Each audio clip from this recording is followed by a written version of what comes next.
This week in wrestling history features two of my all-time favorite WWE pay-per-views. The first, taking place 28 years ago this week, on June 13th, 1993, from the Nutter Center in Dayton, Ohio, is the very first King of the Ring pay-per-view. Not the first King of the Ring. The tournament dates back to 1985. It used to be a house show attraction that they had started doing. But they went from the Big Four pay-per-views to the Big Five. WWE was working with the USWA at that time and sending some of its talent to work there, including Papa Shango, who was not doing anything on television by this point. But he beat Jerry Lawler to win the USWA title the month before. Lawler also happens to be the first man that Shango ever wrestled, back in his Soul Taker days. And I believe he won the USWA title from him there as well. I think he beat him for it back in '89. Might have been his very first match. But he beat him for it again here in '93. And on this show, the reason I mention this is because he defended it against Owen Hart in a dark match before the King of the Ring pay-per-view went on the air. Owen then beat him for the belt about a week after this. But this was the Bret Hart show. This was not the Owen Hart show. This was the Bret Hart show. This was a total one-man show. And the rest of the show, to be perfectly honest with you, really wasn't anything overly special. But I have always loved not just the Bret stuff, but the look and the feel of this show. I can't quite put my finger on it, but just there was something about this show, the vibe, I always liked. But it is Bret's performance that makes this so memorable. He worked 3 matches that night, all on a bad ankle that he had injured the night before, working a half-hour match against Bob Backlund at Madison Square Garden. It was Backlund's first ever pinfall loss at MSG. Then he traveled the 600 miles to Dayton to work another 45 minutes plus in these 3 matches. Bret did not win any of these matches with the sharpshooter. That was a directive that came from Pat Patterson for reasons that were unknown, even to Bret. He wasn't quite sure why. He was told not to use the sharpshooter, but he didn't. So every finish was different, which is something else that I liked about this. He beat Razor Ramon in the first round, Mr. Perfect in the second, and Bam Bam Bigelow in the third and final round with a victory roll to win the crown. I like this match with Perfect better than their match at SummerSlam 91, and I like that match, but I absolutely love this match. And it was a little bit of a different dynamic as well, both baby faces coming in. Perfect didn't have the bad back the way that he did in 91, where he was kind of handicapped going into that match, and it was still a great match. So a little bit of a different kind of dynamic here. But if I was going to show somebody who does not watch wrestling and wants to know, hey, what's pro wrestling, right? Not WWE today with dolls and shit, but like, what is pro wrestling? Give me one match that I could watch that really kind of envelops what pro wrestling is or what pro wrestling should be. This is the match that I show them. This is the match that I would show them. Bret Hart against Mr. Perfect, semifinals, King of the Ring 1993. Bret was of the impression that this tournament would be the launching pad to a title match against Hulk Hogan at SummerSlam. Even in his book, he talks about there being a photo shoot with him and Hulk the month before, where they're playing tug-of-war with the WWF belt. About a week after that, Vince McMahon calls Bret and says, hey, we're going to put the belt back on you, but I've got to sell it to Hogan first. And evidently, Hogan didn't go for it, and when Vince called Bret later on to give him the bad news, Bret was understandably upset. Now, I know Hogan tells a different version of events. He says he was only doing what Vince wanted. I do what I'm told. Hogan dropped the belt back to Yokozuna on this show after Harvey Whippleman, dressed as a photographer at ringside, jumped up on the apron to snap a photo of Hogan when his camera suddenly exploded in Hogan's face. Yokozuna finished him off with Hogan's own leg drop. After Hulk got to the back, Bret was there waiting for him. He was waiting to confront him. And this is what Bret Hart said to Hulk Hogan, according to Bret's book, in Bret's own words.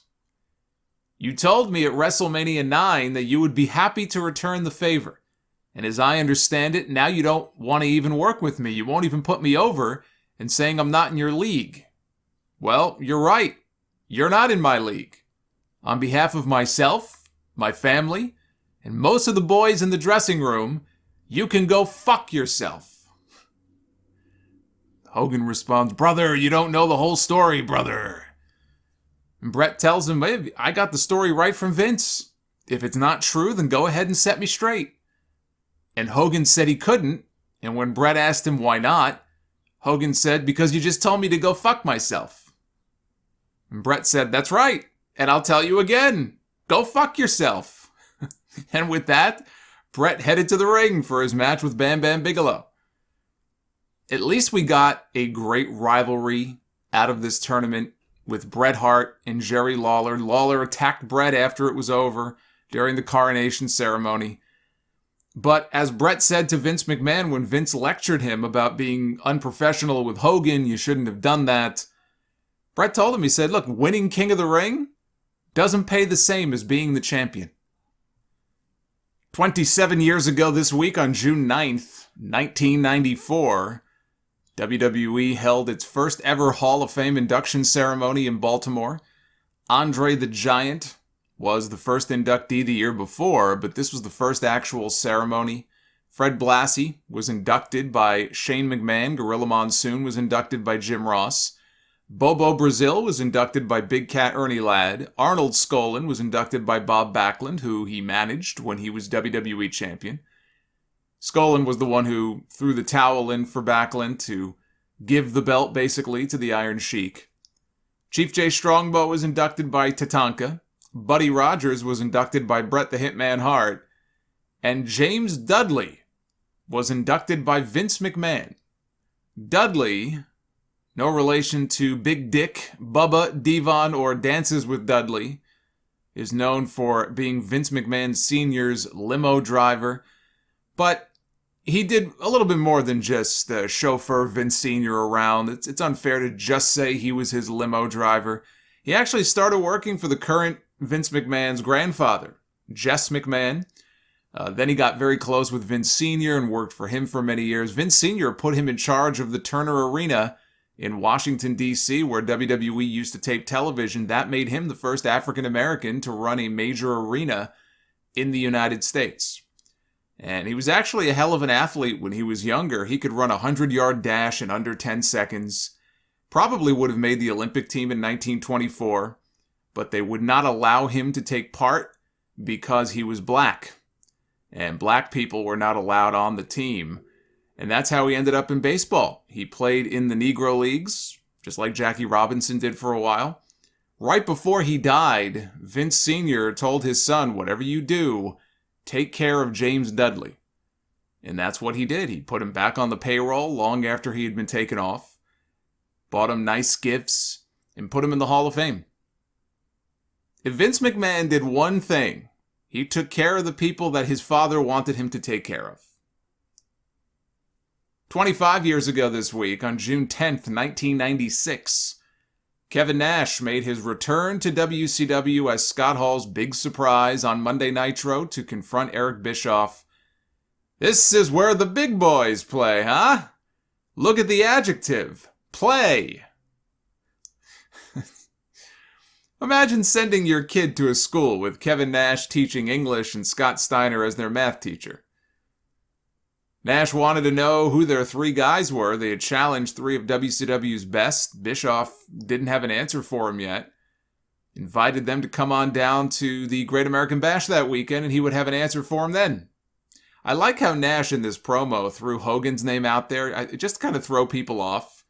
Where's Hogan? Is he off filming another episode of Blunder in Paradise? Where's Savage? Probably filming another Slim Jim commercial. Actually, you know what? They may not have even had Hogan locked down yet as the third man, now that I think about it. But it was still smart to try to throw people off if that's what they were doing. The taped Monday Night Raw that aired opposite Nitro that night narrowly beat the live Nitro in the Nielsen ratings, 2.7 to 2.6. But it would be the final time that Raw would beat Nitro until April of 1998. 22 years ago this week, on the June 7th, 1999 episode of Raw is War from the Fleet Center in Boston, Vince McMahon revealed himself to be the higher power, leading The Undertaker in the corporate ministry. Jim Ross's reaction to the reveal was classic, but as a viewer at the time, I can tell you, this was a massive letdown. For an entire week, actually probably for more than a week, people were speculating who is the greater power, who's the higher power. They were speculating on it being everybody from Shawn Michaels to Jake the Snake Roberts to Ted DiBiase. But they had to go ahead and swerve everybody and make it Vince McMahon, who had turned babyface for a period of time coming out of WrestleMania 15. But there's Vince, pulling down the cloak, pulling down the hood. You all bought it. Hook, line, and sinker. You all bought it. Even my immediate family bought it. Which brought out noted thespians Linda McMahon and Stephanie McMahon. Linda reminded Vince that the family owns 4 equal shares of the company. This is before they took the company public later that year. There was a board meeting, she says, and they made a few decisions. So, on the dress code, jean shorts would now be allowed at the office. Drinking on the job is okay, which would explain a lot about the last 5 years of Monday Night Raw. Linda says, earlier today, I stepped down as the CEO, but not before handpicking my successor. At which point the glass shattered and the place came unglued. Out came Stone Cold Steve Austin wearing a t-shirt with a necktie. A very unique look. This was much better than the higher power reveal, so at least it led to something fun. Like, I get what they were trying to do here, but it was still a swerve, it felt like, just to swerve people. But he made a bunch of match announcements, did Austin, including that Test, Ken Shamrock, and The Big Show, all members of the Union, can have matches against anyone they want. And Test asked Stephanie McMahon to come on down to the ring and got down on one knee, and he asked her out on a date. And she accepted, so that was the start of the Test and Stephanie romance. This had Shane in the back shitting himself. Ken Shamrock said he wanted Vince McMahon in a Lion's Den match, which Vince McMahon won when Jeff Jarrett attacked Shamrock with a chair. And Big Show wanted Undertaker for the WWF title in the main event. He promised to chokeslam him straight to hell, which he did. He chokeslammed him right through the ring. 19 years ago this week, on June 10th, 2002, Stone Cold Steve Austin made one of the costliest mistakes of his career by his own admission, walking out of the Raw taping in Atlanta after Vince McMahon insisted he do the job for a young Brock Lesnar in an unannounced King of the Ring qualifying match. Austin already walked out on the company once that year, shortly after WrestleMania. He appeared on their Bite This Internet show shortly before this, and flat out called the creative piss poor. He was very dissatisfied with creative in the company overall, which may have been why he was booked to lose to Lesnar in the first place, to send a message. So, as Vince McMahon said, he took his ball and he went home. Because of this, the entire show had to be rewritten, which today is a weekly occurrence. According to the Pro Wrestling Torch, 25% of the segments on the show that night involved Austin, who had just pinned Ric Flair on TV, with Flair being forced to become his personal assistant, so I assume that means there would have been a bunch of skits with Flair doing menial tasks for Austin. Instead, they turned Flair babyface and they booked him to lose to Vince McMahon, with McMahon regaining 100% control of the company. So that was the end of the co-owner storyline they were doing. Lesnar beat Bubba Ray Dudley instead to qualify. When Austin came back to the company the following year, McMahon fined him $250,000 for walking out. He originally fined him $650,000, but lowered it to a measly $250,000 instead. 17 years ago this week, on June 8th, 2004, Business Channel CNBC fired John Bradshaw Layfield just 3 weeks after hiring him as a guest analyst after an incident at a June 5th WWE house show in Munich, Germany. During that main event, which saw Eddie Guerrero tagging with The Undertaker against JBL and Booker T, While standing out on the apron, JBL did the old Nazi goose step and the Hitler salute as a way to get heel heat. It is illegal in Germany to do such a thing, although I think that may only be in a political context. He was not actually arrested for this, but it did cause quite a stir. It did cause CNBC to cut ties with him. In a statement, the network said CNBC has terminated its relationship with John Bradshaw Layfield following his conduct this past weekend in a wrestling match. We find his behavior to be offensive, inappropriate, and not befitting anyone associated with our network. Layfield told the TV column website at the time, "They hung me out to dry. I was playing a character. It's the same as Vin Diesel playing a Nazi." Despite the uproar, 3 weeks later at the Great American Bash pay-per-view, Bradshaw won the WWE Championship for the first time from Eddie Guerrero in a Texas bull rope match. Actually, I think that was the only time he won the WWE title, if I recall. 16 years ago this week, on June 12th, 2005, this was the other pay-per-view I referenced when I talked about two of the best pay-per-views WWE has ever produced. And it was an ECW show of all things. The first ECW One Night Stand from the Hammerstein Ballroom in New York City. Probably the most fun that I have ever had watching a WWE pay-per-view. One of my great regrets is not buying a ticket to the actual show. It all started with the rise and fall of ECW DVD that WWE released in the fall of 2004, which did big business, way better business than they expected it to. That, coupled with Rob Van Dam prodding Vince McMahon to do a reunion show, is what led to this event taking place. Even though McMahon was not sold on it being a success, RVD asked him, "Why do you think people still chant ECW at your events?" And Vince McMahon's response was to say, "Because I've trained them to do that over the last 5 years. I did that." And he said it like he actually believed it. But ECW never got a proper ending, never got a proper send-off in 2001. It kind of died a quiet death, and so this was a way to give the fans, and probably some of the talent, closure. Too bad for RVD, though. He was recovering from knee surgery. He only could cut a promo on the show. He couldn't wrestle an actual match. There were rumors that WWE tried to bring in New Jack for the show, but he had an outstanding warrant for his arrest in New York that prevented him from being there. So very New Jack. The Chris Benoit, Eddie Guerrero match on this show, I remember that being a big disappointment. And I know Eddie was not happy with it at all. Those are the reports at the time.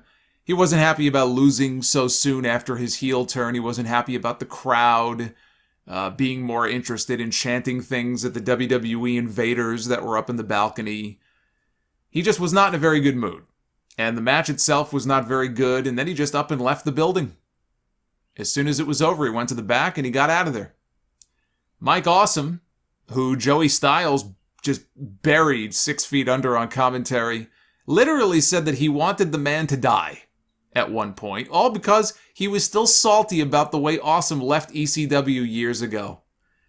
Awesome and Masato Tanaka had one of the craziest matches I've ever seen, and Awesome blew out his knee during the match as well.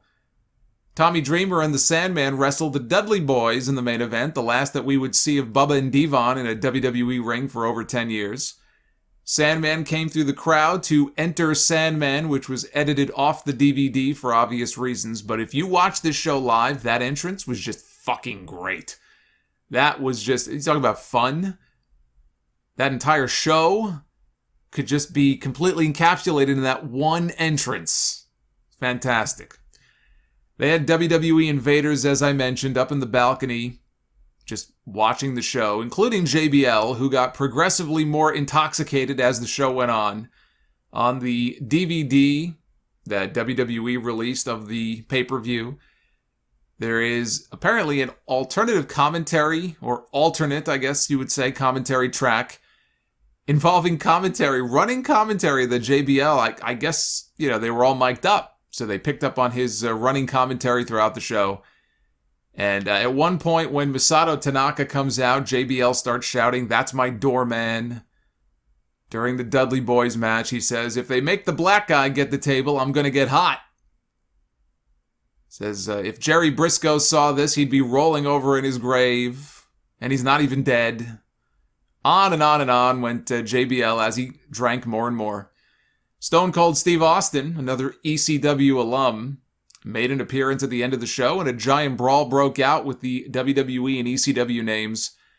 And JBL beat the shit out of the Blue Meanie. Bloodied him up pretty good. Then a few days later, when they buried the hatchet, claimed that he didn't remember any of it. That's what he told the Meanie. He didn't remember beating him up. He didn't remember any of it. Probably because he was wasted.